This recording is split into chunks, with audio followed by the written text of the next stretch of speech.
Awesome. Well, nice to be here. Excited about this talk. Excited to sponsor this conference as well.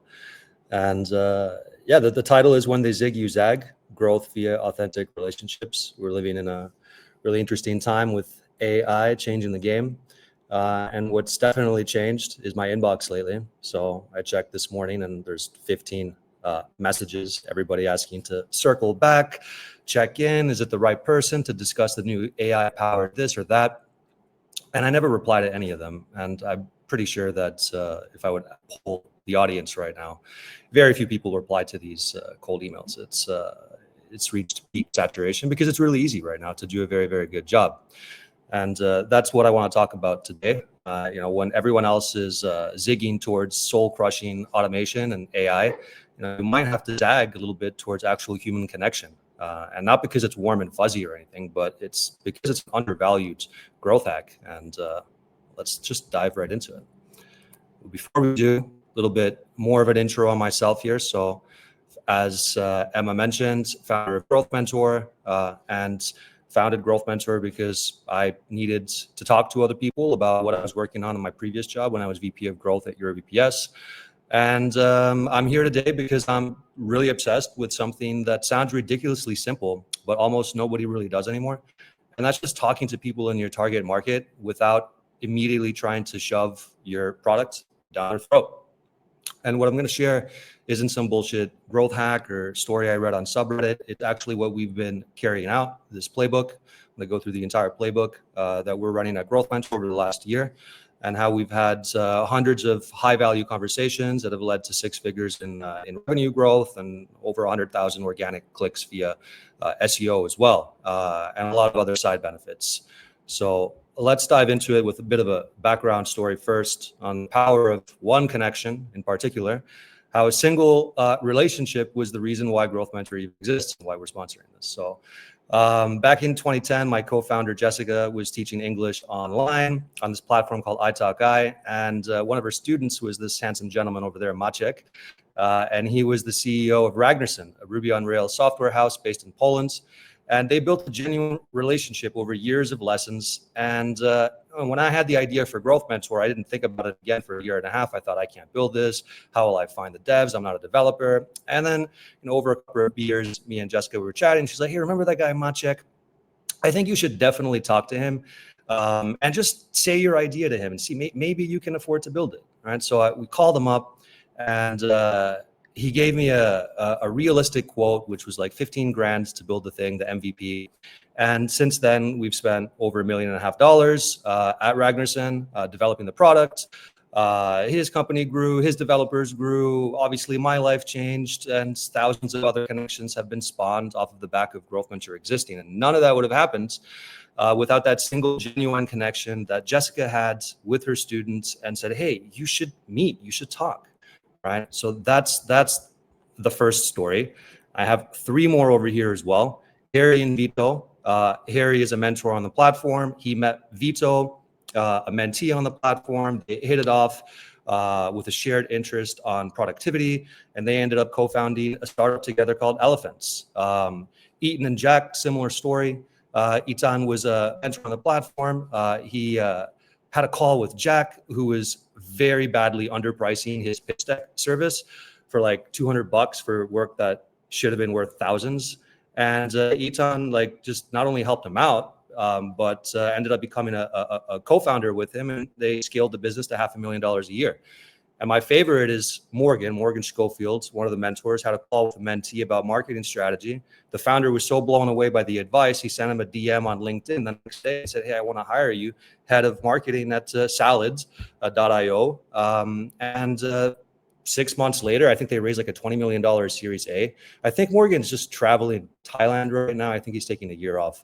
But that's what can happen when you don't actually look for, the outcome. It just happens. It's what we call synchronicity, right? And the more connections, more conversations you have with people, the more lucky things tend to happen to you, right? So when you've had real conversations with people in your target market, opportunities emerge organically that no growth model could accurately predict, right? A casual comment might reveal your next product opportunity. A shared challenge might turn into some crazy partnership. An offhand mention of a problem you have might connect you with the exact right person at the right time. And the beauty is that none of this can really be engineered or planned. Right? It emerges organically from conversations when we're genuinely curious about other people's stories. And this is where models kind of fall on their face. Because if we could actually track the number of people talking about our businesses over beers at bars at pubs after work finishes, or how many Slack DMs are being sent mentioning different companies, or Discord channel conversations, or in real life conversations anywhere in the world. Like if that was a KPI, that would be the most important KPI everybody would care about, but we can't measure it, right? So we just pretend it doesn't really exist, or we talk about it, we say the dark funnel, and but what we do, we look at CPM, CPL, CTRs, keyword rankings, position 1, 2, 3, and things like that are a bit more top of funnel. And I think that the problem is more exasperated when we actually look at the actual stats that we're seeing. And I like to do cold email just like anybody else, and I try B2B sales. And this is what I'm seeing right now. These are campaigns I've got running, right? And this is not for lack of trying. I got a 0.73% reply rate here, 1.56% reply rate here.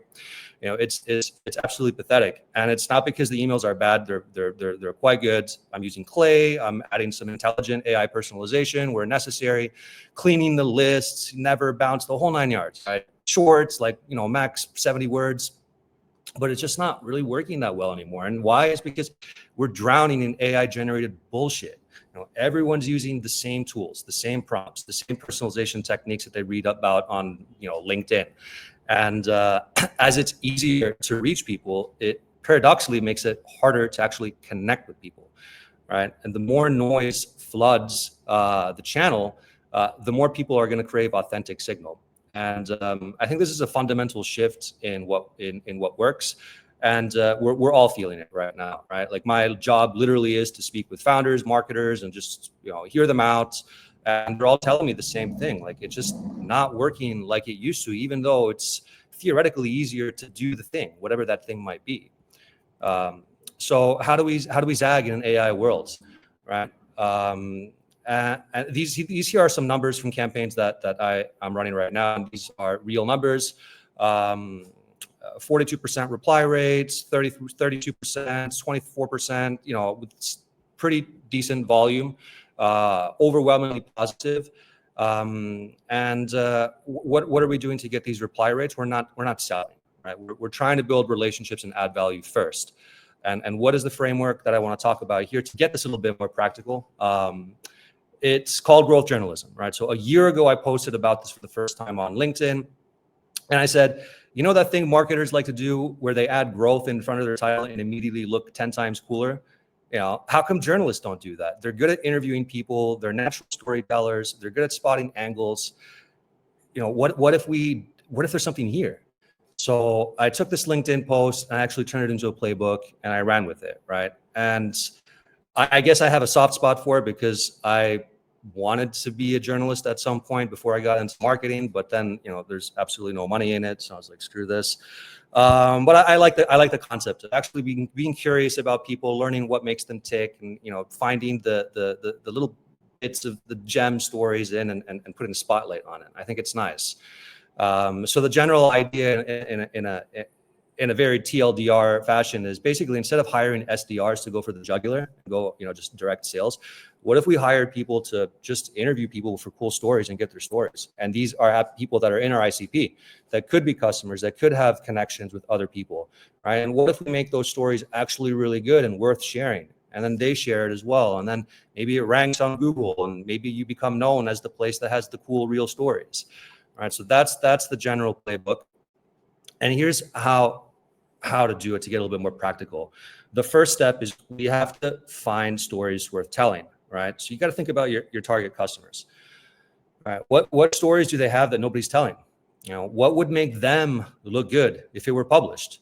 And here are 4 content formats I think that can work for pretty much any business, right? So the first one is the customer spotlight interviews. And these are not case studies. I repeat, these are not case studies. Nobody wants your case study, right? The difference is that case studies make your product the hero. These spotlights make them the hero, right? The second one is an industry expert series. This is really powerful, right? Anybody can pull this one off. Just find people adjacent to your solution and just get their take and make them look like thought leaders. Another one, which I'm in the process of trying for the first time now, is a day in the life series. So right now we're running this playbook. We're getting around a 10% reply rate, reaching out to product marketing managers and saying, hey, what's a day in the life of you look like? You just got this new role 6 months ago. You're PMM at this insert here company. All right, tell me what that looks like. And then I jump on a call with them and I'm genuinely curious, like, what do you actually do? It's your first 6 months. Like how, because I know my audience would be interested in that. They would like this content, and you can't recreate this content using ChatGPT or Claude or any other AI tool that you want to use, right? This is primary data that's within people's minds. And the only way to get it is to go and find the people and just ask them the questions. And then you just record a call, transcribe it, pass it through AI, and you can make your little blog post or just repurpose it into any other format you want. Another format I think is pretty powerful is the power user stories.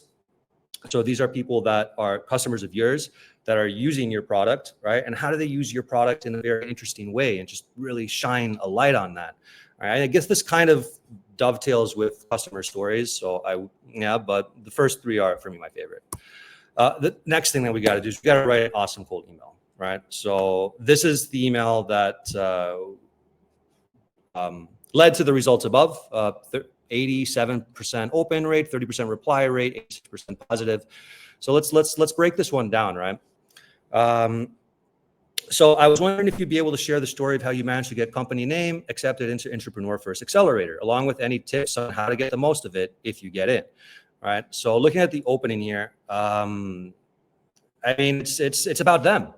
Right? It's none of this intro like, oh, I hope you're doing well, or a fake compliments, with some bullshit AI personalized snippet inside about how they raised a Series A or how they posted an article on TechCrunch. Like, it's just so fake. Everyone can read right through it, right? But if you're just genuinely curious about something specific that they've done, which makes it a lot easier to create these campaigns, you don't have to do fancy stuff, right?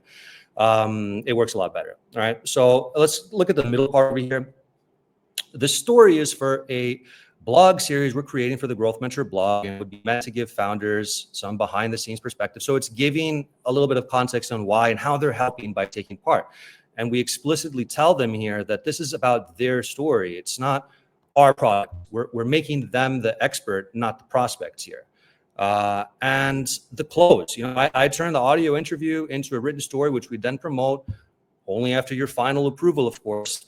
This could address one of their biggest fears that, hey, we're going to misrepresent them. We're going to make them look bad or whatever. No, you have full control. We're going to send you the draft. You can edit it afterwards.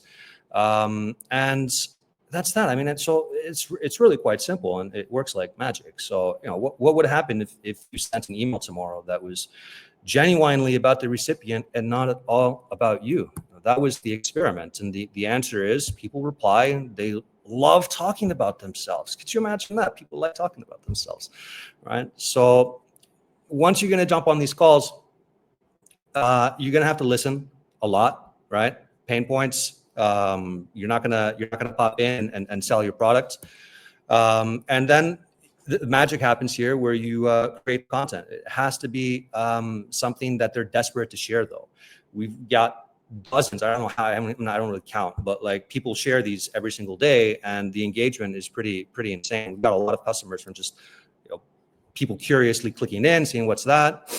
And another thing to mention here is that the medium also is very important, right? So don't just put these stories on your blog with terrible formatting. You have to create something that's beautiful, that they're proud of sharing, right? So we're talking about custom page templates, maybe a dedicated little mini site.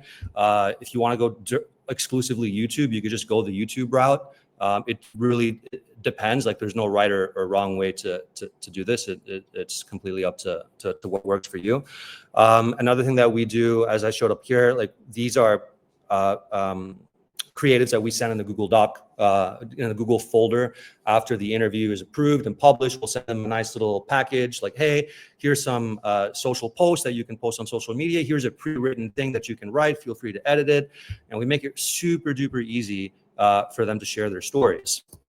So let's fast forward 1 year after I posted that on LinkedIn. What do we got? All right. So we got 30% average reply rates across 100 plus different campaigns, 85% on average positive response rate, over 400 interviews conducted, and 100,000 organic clicks from the resulting content.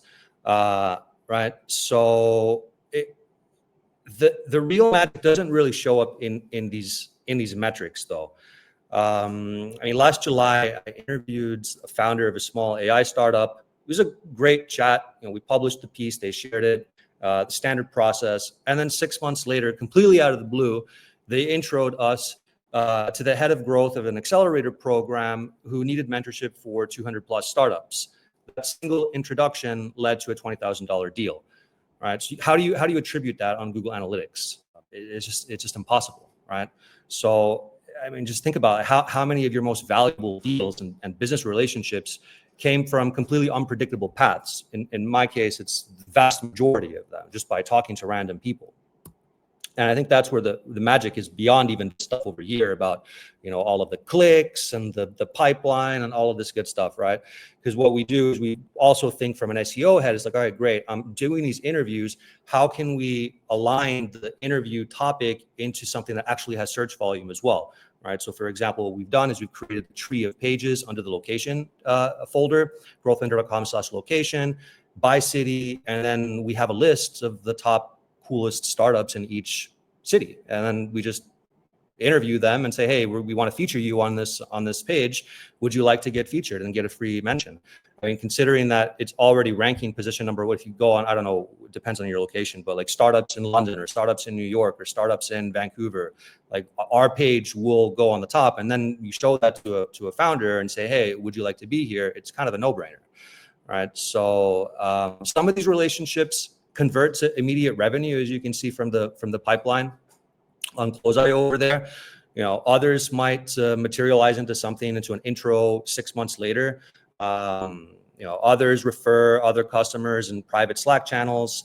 But one of the things that we do is we never sell directly on these calls. What we do instead is we give 5 free memberships for their entire team and just say, hey, thank you so much as a payment, as a gratitude for your time to give it your story. Here's 5 memberships, share it with your team. If you want to use it, let us know. We'll get one of our customer success people on. We'll do a free a roadmap planning, because the thing is, it doesn't really cost us that much to offer that. And the downstream benefit is, the way I see it is, next time they're at a bar and they're having a beer with a friend who's also a founder of a startup and he's struggling with something, they're going to think, oh, those GrowthMentor guys, they helped me out. They were pretty nice. Let's just mention it to them. Maybe they could find it useful. All right. So I think that stimulating that word of mouth is just incredibly important. And that's where we get the asymmetric upside of this approach versus the traditional channels like PPC and so on and so on. Right. So this is one of my favorite quotes. Mama always said life was like a box of chocolates. You never know what you're going to get. Right. Forrest Gump. And I think he was accidentally describing the perfect growth strategy over here, right? Because you never really know what's going to happen when you talk to somebody, right? So it's very unpredictable, what the strategy that I'm talking about, completely unpredictable, right? So if you want to get, results tomorrow, don't do this. But it could have unlimited returns, because you just don't know how the cookie's going to crumble, right? You don't know which conversation is going to, make your next big break. And that uncertainty definitely scares a lot of companies away. But I think it's that asymmetric upside of human relationships, which is probably the most undervalued asset in business today, with the proliferation of AI and how ubiquitous it's becoming in every marketer and salesperson's toolbox. Right. So what do we got here? How do we do this, right? So you're lucky because we're sponsoring this event over here. I'm giving everybody a free membership to GrowthMentor for one free call. Create your account on GrowthMentor. Send me a DM on there. You don't have to pay anything. And then I'll send you this Google Doc. It's like 4,000 words. It's literally everything, right? So the exact email templates that get 30% replies, word for word interview questions that get people to open up. editorial workflows for turning conversations into compelling content, follow-up sequences that deepen the relationship without making you look too pushy. And even I've included here the exact ChatGPT prompts that we use to help with the first drafts, because you get transcripts, and now we're in this magical age of AI that, you know, we just make content like that with a little bit of knowledge on how to prompt properly, right? So, you know, most people would package this behind some funnel or a course, but just take it, whatever. Just let me know. So I want to end this with who can pull this off, right? Is a strategy right for your company? And it's actually not for many, right? And I'd be doing a huge disservice if I pretended that otherwise was the case. This is not for everybody. But who it could be for is if you got some existing audience. I mean, it doesn't need to be huge, but even a small newsletter or a social following, it just really helps with that first cold email where you're like showing them why it's good for them to take part. You actually have some sort of an audience. It's really good if you have some SEO foundation, maybe like domain authority of domain rating of 50 plus. That's where things can really take off if you start putting creating content at scale. For me, I think this is like a really nice alternative to programmatic content. And obviously you need good vibes, right? And I'm dead serious about this. If you're secretly thinking, how can I extract value from these suckers? You know, like it's going to show. People can smell bullshit through Zoom, just like they can in real life. And the most crucial requirement isn't on this slide. It's patience. If you need results, as we mentioned earlier, by the end of the month, this is not for you. We didn't really see the magic from this until 6+ months after we started it. So call to action, zag what everyone else zigs, traditional marketing versus relationship network. AI is flooding the world. There's so much noise. Everyone's doing the same old thing. This is your moment to zag. You can start ridiculously small. The MVP of this would be to start with 5 people whose stories genuinely fascinate you. Spot them wherever you want, on LinkedIn or on the street or in your favorite blog. Doesn't matter. Reach out with actual curiosity, no hidden agendas, no conversion goal, and just create something that makes them look really good. You know, something they proudly share on social media, even if you weren't mentioned. And just build relationships with people. Don't just make sure to follow up afterwards. Say, hey, you know, it's been a month. I just took a look at your site. I noticed you changed this, or you told me this one thing, and I thought of this, or this person over here, I think could be a good connection for you. Just be more human, more authentic, and it's profitable. It's profitable because there's no one else is really doing it right now, and it's just the right thing to do at the end of the day. You know, we're drowning in automation, we're drowning in spam, and now just being human is almost like a revolutionary act. Like, oh my God, a real person talked to me on live chat instead of a bot. You know what I mean? So, you know, I started this talk talking about the inbox folder full of messages nobody wanted. And let me leave you with this. Be the one that sends that email that people are actually excited to see. Be the one that people are excited to talk to, because it's about you. You know, the one company that people tell their friends about, and not because of like how good the product is, because of how it makes them feel. So that's the end. Hopefully you guys found it useful, and yeah, I think we might have some time for questions. Hey Foti, this was amazing. Like one of the additional reasons why I love GrowthMentor. I really love that community. I'm a part of your Slack community, and I know how everyone is supporting each other. And it's really, you practice what you preach, and that is the most important thing. We don't have actual questions, but one person said, "Demand gen in real time, love it." I would say the same. Like I like the idea about growth journalism because I graduated journalism, so I know No what way, you're talking nice. about. Yeah, and I never worked as a journalist because, as you said, there is not a lot of money. No money, and I transferred to marketing. But I really think that you hit the spot, and I think that everyone agrees with you on that. That building human connection is something that can be changed with anything. I would maybe ask you one question before we finish. Like, if you could do something differently when you look back at your journey of building a huge brand, what would you do differently? Would you do anything differently? No, I wouldn't do anything. Everything I did has led to where I am right now, and everything I'm going to do now is going to lead to what I'm going to be in the future. And I just believe in you learn, you make mistakes, and that's that. I think that's it's important to make those mistakes that I made. So, but if I would have to say one of the things that I've screwed up with on growth journalism in the very beginning was over engineering the coda, right? With Elisabeth, if she's listening or she watches later, she'll know what I'm talking about. Yeah, adding way too much, like trying to pre-think all of what's going to happen and how can we scale this. Just keep it simple in the beginning until it breaks and then fix it. Let go and let flow. That's the message I would say. Someone wrote, Olga wrote, great to see you, Fotis. I would love to receive the PDF you mentioned for the interviews we conduct at Stone Soup. So can you just repeat how they can get that PDF that you mentioned? Yeah, just create an account on GrowthMentor using the free link that we're going to send, and then send me a DM on GrowthMentor. Okay, perfect. Thank you for your time. This was a really interesting presentation, and I'm so happy that you were a part of Demand Conf. Who knows, maybe next year you will be our guest. And I'm wishing you a great day. I think that you're in Bali now, or I saw on LinkedIn. I'm back in Greece. Oh, you're back in Greece. Okay, so have a great day wherever you are, and we're going to welcome the next speaker now. So thank you. Take care.